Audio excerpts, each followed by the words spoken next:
हमारे प्रभु है, भगवान है, दीन बंधु है, वो क्या है, उनके विशाल हाथ है, वो एक जगह बैठे और सबको देख रहे हैं। ऐसा नहीं कि उनको ऐसी जरूरत है कि वो हर व्यक्ति के पास जाए तब उसको एहसास हो कि भगवान मेरे साथ है। उनके हाथ जो है बहुत बड़े हैं, बहुत है।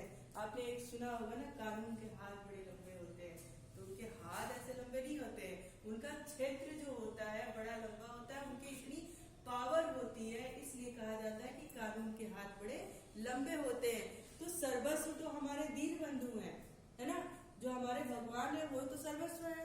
तो उनके हाथ सोचो कितने विशाल होंगे, यानी उनकी छत्र छाया, उनका महत्व कितना ज्यादा होगा कि वो एक जगह बैठे और सबके ऊपर उनकी नजर है और सबको वो देखते। आगे बोलो।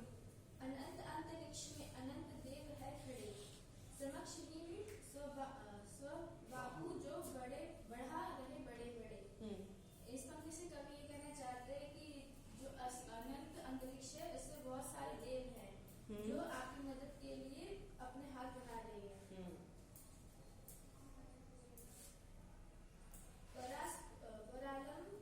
परास्वलंबन से उठो तथा बढ़ो सभी, यानी अपने स्वार्थ से ऊपर उठो, ठीक है, औरों के लिए जियो और आगे बढ़ो। चलो बैठो, मैं बताती हूँ, ठीक है। आगे बढ़ो, अभी अमरता अंक में अपंक हो बढ़ो सभी। अभी अमर्त्य हाँ, अब क्या करोगे, अब स्वार्थ से थोड़ा ऊपर उठिए, कलंक ही अपंक हो करके, यानी शुद्ध मन से शुद्ध हो करके आप क्या करिए, आगे पथ पर बढ़िए। रहो नहीं हो कि एक का काम सरे, कह रहे कभी कह रहे कि ऐसी प्रवृत्ति मत पालिए कि किसी एक व्यक्ति से ही आपका काम हो जाएगा।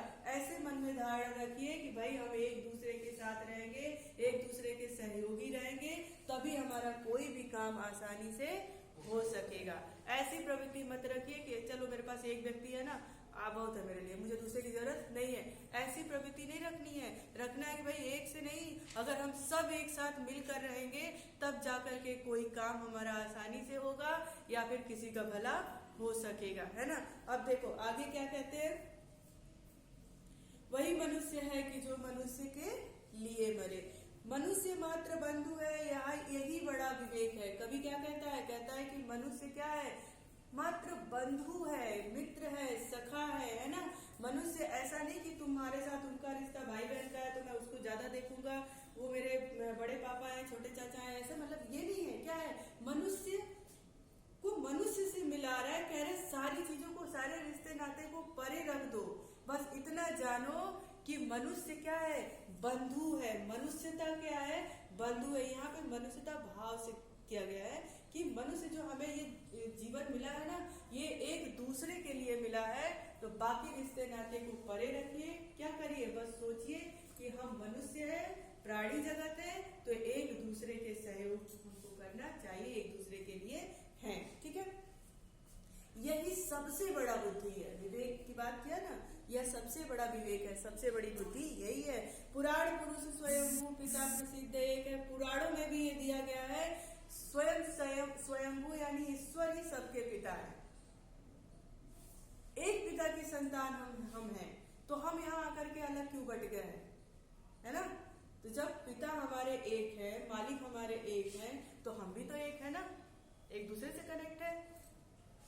अब देखिए क्या कह रहा है, फलानुसार कर्म के अवश्य वाय भेद है।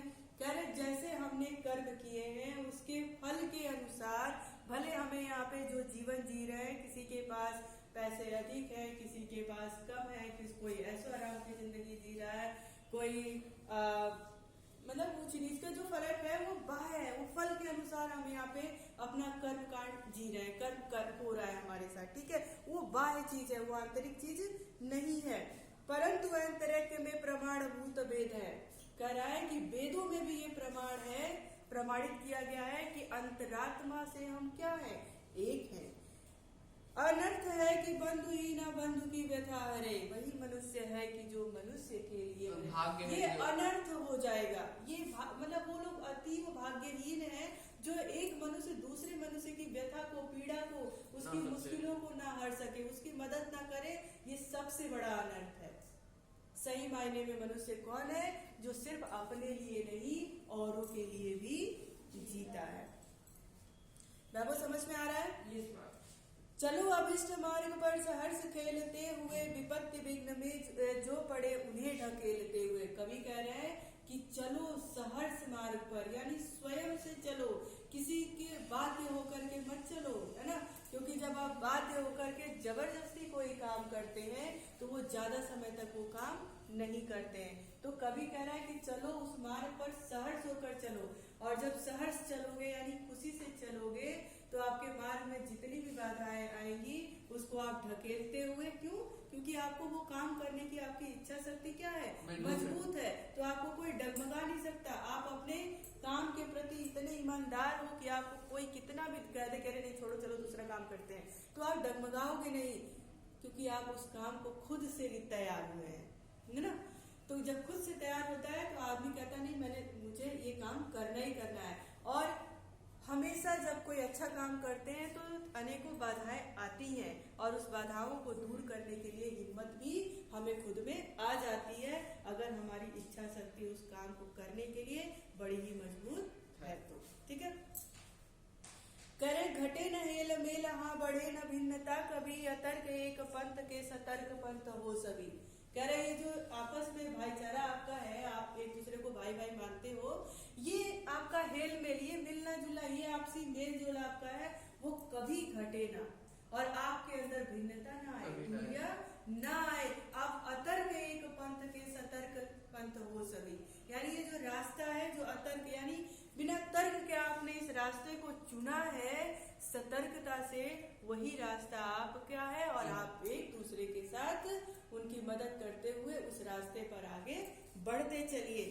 तभी समर्थ भाव है कि तारता हुआ तरे, वही मनुष्य है कि जो मनुष्य के लिए बने। तभी ये मनुष्यता पाठ का जो भाव है वो क्या होगा? क्या होगा? सार्थक होगा। वही मनुष्य है कि जो मनुष्य के लिए बने। आ रही बात समझ में? सभी भाव समर्थ भाव है जो तारता हुआ चले। इतने जितने उदाहरण सब दिया गया है, सब दिया गया है, ये भाव, ये मनुष्यता पाठ का भाव, भाई हम कहते हैं ना, इस पाठ से हमें क्या सीख मिली? और जो चीज हम सिखा रहे हैं और उस पर अमल ना करें तो हमारा सिखाना क्या हो जाएगा? व्यर्थ हो जाएगा। अगर हम ऐसा सीख लेते हैं और उसी के अनुसार कर्म करते हैं, तब इस मनुष्यता पाठ का भाव क्या होगा? सार्थक होगा हमारे जीवन में। आ रही बात समझ में? अब चलिए, अब हम लोग नेक्स्ट चैप्टर पढ़ेंगे। अब इस चैप्टर पे दोबारा डिस्कस नहीं करेंगे।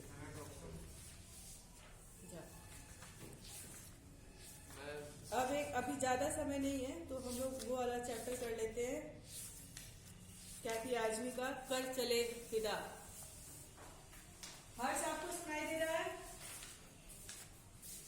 चलिए देखिए, कैफी आजमी की ये जो कविता है, हाँ ठीक है। तो कैफी आजमी जो है वो क्या कह रहे हैं? सैनिकों की भावनाओं को इस शब्दों में पिरो करके आप तक ले आते हैं। जब सैनिक इस देश की रक्षा के लिए, भाई इंडिया और ब्रिटिश सरकार की जब युद्ध छिड़ा था तो हमारे देश के सैनिक थे, वो अपने देश की सुरक्षा में लड़ रहे थे। कितनों की जानें चली गई, लेकिन वो क्या हुआ? अपनी देश की आजादी के लिए हमेशा तत्पर रहे और लड़ते रहे, कभी भी उससे पीछे नहीं हटे, है ना। तो होता ये है कि वो कभी पीछे नहीं हटे, और जब उनको लगता है कि नहीं अब तो हमारी सांसें रुकने वाली हैं, अब मुझे क्या है, अब जरूरत ऐसे लोगों की है कि जो हमारे बाद इस देश की रक्षा कर सके, तो वही कहते हैं कि कर चले हम फिदा जानो वतन साथी। फिदा यानी निछावर कर देना। कहते हैं कि ऐ साथियों, ऐ मेरे युवा साथियों, नौजवान साथियों, इस देश के भविष्य, जो इस देश की सुरक्षा कर सकता है, अब मैं अपनी जिम्मेदारी आपके कंधों पर डालता हूँ। मुझसे तो जितना हो सका था, अपनी जब तक सांसें मेरी चल रही थी तब तक मैं यहाँ पे सीमा पे डटा रहा। अब मैं जा रहा हूँ, अब ये वतन क्या है, ये देश अब आपके हाथों में है। अब इस देश की सुरक्षा आपकी जिम्मेदारी है। कंफर्म कनेक्शन नहीं चल रहा है, ठीक है। तो क्या कर रहा है? कह रहा है कि अब इसकी जिम्मेदारी किसके हाथों में है? आपके हाथों में है। आगे देखिए क्या कहता है, सांस थमती गई नब्ज जमती गई, फिर भी बढ़ते कदम को ना रुकने दिया, कट गए सर हमारे तो कुछ गम नहीं, सर हिमालय का हमने न झुकने दिया। अपने युवा साथियों को, सैनिकों को कहते हैं कि सर कट गए।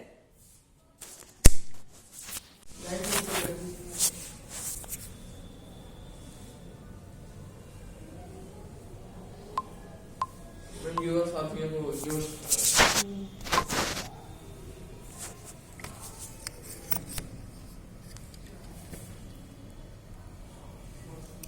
क्या कह रहे, युवा साथियों को जोश दिला रहे, कह रहे हैं कि हमने अपनी लड़ाई कब तक लड़ी, जब तक हमारी सांस चलती रही। अब हमारे क्या हो रहे हैं, सांस जो है नब्ज, सांस थमती गई, अब हमारे सांसें रुक रही हैं। अब हमें ऐसा आभास हो रहा है कि अब हमारा अंतिम समय आ गया, अब हम देश की सुरक्षा करने में आगे सक्षम नहीं रहेंगे। सांस थमती गई नब्ज जमती गई। नब्ज जानते हो किसको कहते हैं, नाड़ी को कहते हैं, जिससे हमारे शरीर में पूरा ब्लड सर्कुलेशन चलता है। तो कह रहे हैं कि अब सांस हमारी रुक रही है, यानी अब हमारी अवस्था उस तरफ बढ़ रही है कि अब हमारे प्राण निकलेंगे कि कब निकलेंगे। और नब्ज क्या हो रहा है, जमती चली जा रही है। कट गए सर हमारे तो कुछ गम नहीं।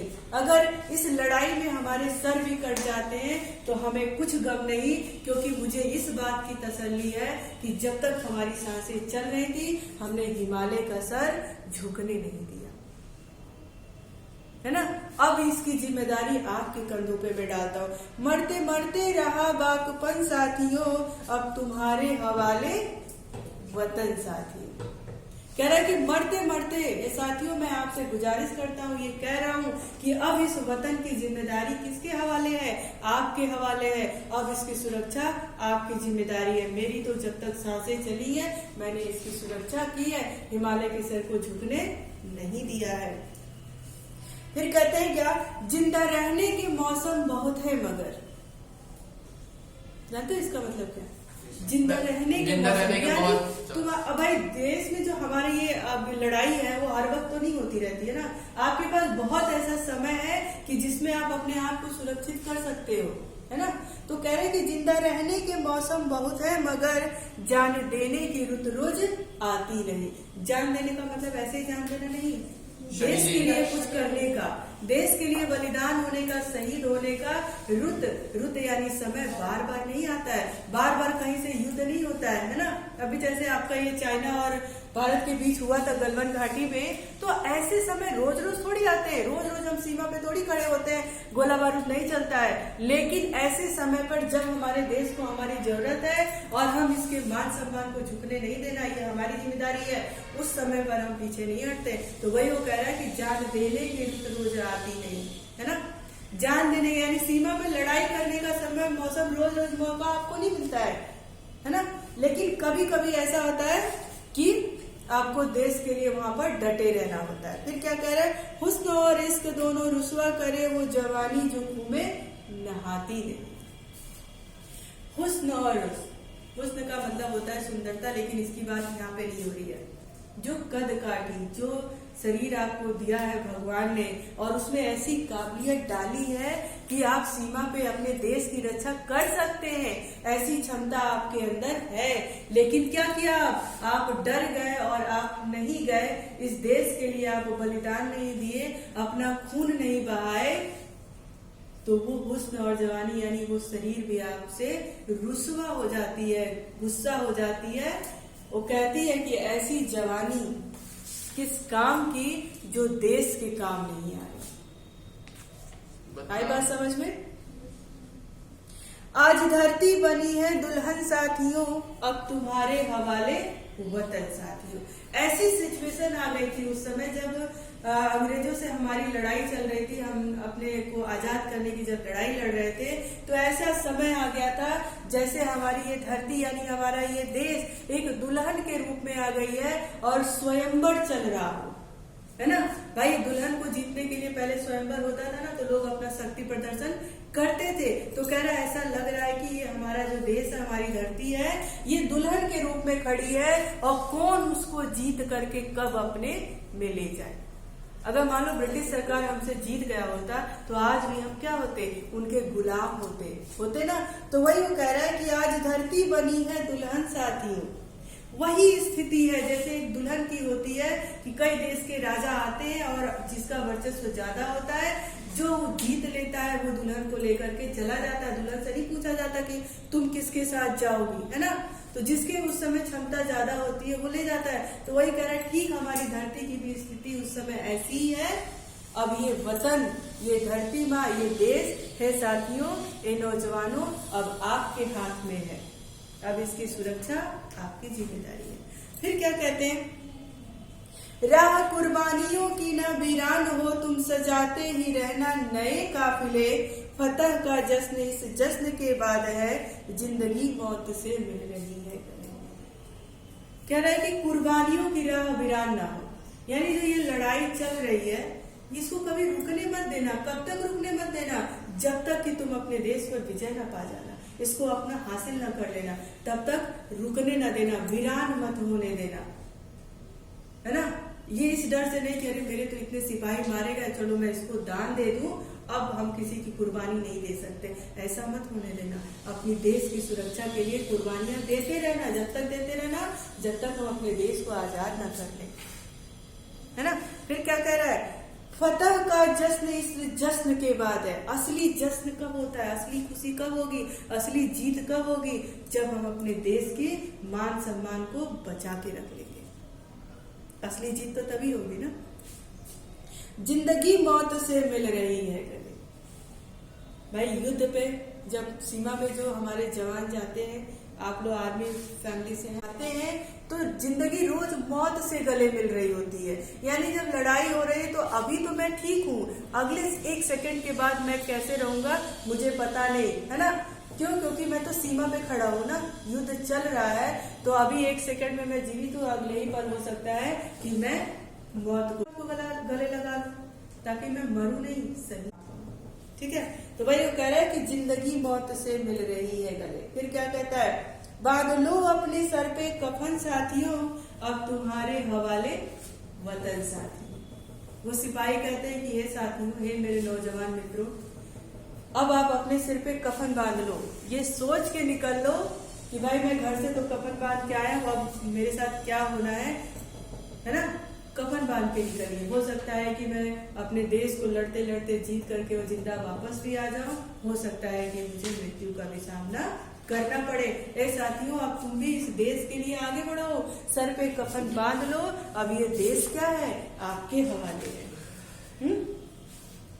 आगे की लाइन में देखिए क्या है, कह रहे खींच दो अपने खूं से जमी पर लकीर, इस तरफ आने न पाए कोई राह। जानते हो रावण की बात क्यों कही गई है? जब रावण सीता का हरण करने के लिए आया था, है ना, तो लक्ष्मण को एक शक्ति मिली थी। उस कुटिया के बाहर उन्होंने एक लक्ष्मण रेखा खींच दिया था। अगर उस रेखा को पार करके कोई दुश्मन आता या रावण आता तो वो जल करके भस्म हो जाता। तो वही लेखक कह रहे हैं, कवि कह रहे हैं कि ऐसा ही एक लक्ष्मण रेखा, यानी देखो इंडिया पाकिस्तान उसमें सीमावर्ती है ना, वो रेखा है, लक्ष्मण रूपी रेखा है। आप उस रेखा के बाहर भी नहीं जाएंगे, वो भी अमान्य है, और कोई दूसरा उस रेखा के अंदर भी नहीं आएगा, वो भी अमान्य। तो वही वो कह रहा है कि उस तरह की खून से लकीर खींच दो कि कोई रावण, कोई दूसरे देश के लोग हमारे देश में प्रवेश ना कर सके। तोड़ दो हाथ अगर हाथ उठने लगे और कोई जबरदस्ती हमारे सीमा में आना चाहता है, इस रेखा को पार करना चाहता है, तो उसके हाथ को क्या करिए, तोड़ दीजिए। छू न पाए सीता का दामन कोई, राम भी तुम लक्ष्मण भी तुम साथियों, अब तुम्हारे हवाले वतन साथी। यहाँ पे राम और सीता लक्ष्मण का उदाहरण, सीता मतलब माँ कह सकते हैं, सीता भारत मतलब भारत माँ कह रहे हैं कि माँ धरती को कह रहा है ना, कह रहा है कि ऐसी रेखा खींच दो और ऐसा सब वहाँ पे बना दो कि कोई सीता का दामन न छू सके, यानी हमारे देश में कोई प्रवेश न कर सके, हमारे देश को, हमारे हिमालय को, धरती माँ के मान सम्मान में कोई कमी ना आ सके, ऐसी रेखा बना दो। हे सिपाहियों, तुम राम भी हो और तुम लक्ष्मण भी हो। लक्ष्मण इसलिए कहा कि सीमा बनाने वाले भी तुम हो और रावण का संहार करने वाले राम भी तुम हो। भाई हमारे पास एक ही सिपाही है ना, ऐसा तो नहीं है कि एक सीमा बनाने के लिए अलग सिपाही है, सीमा पर लड़ने के लिए दूसरा सिपाही है, नहीं। सारे सिपाही क्या है, किस लिए है, देश की सुरक्षा के लिए है। तो उन सिपाहियों को ही कह रहा है कि भाई तुम राम भी हो, तुम लक्ष्मण भी हो, यानी सीमा को बांधने वाले भी तुम हो, और सीमा को पार करके कोई दुश्मन देश अगर आ रहा है तो उससे युद्ध करके उसको अपने देश से भगाने वाले भी तुम ही हो। आई बात समझ में? अब ये देश क्या है, ये नौजवानों, ये देश आपके हाथ में है, इसकी सुरक्षा आपके हाथ में। यहाँ पे कोई दिक्कत बच्चों, कहीं कोई परेशानी? चलिए अगले कक्षा में हम लोग पढ़ेंगे ग्रामर, ठीक है। ग्रामर से थोड़ा सा प्रैक्टिस कर लेंगे, 6th पीरियड में आएंगे तो ग्रामर से थोड़ा सा प्रैक्टिस करेंगे, ठीक है।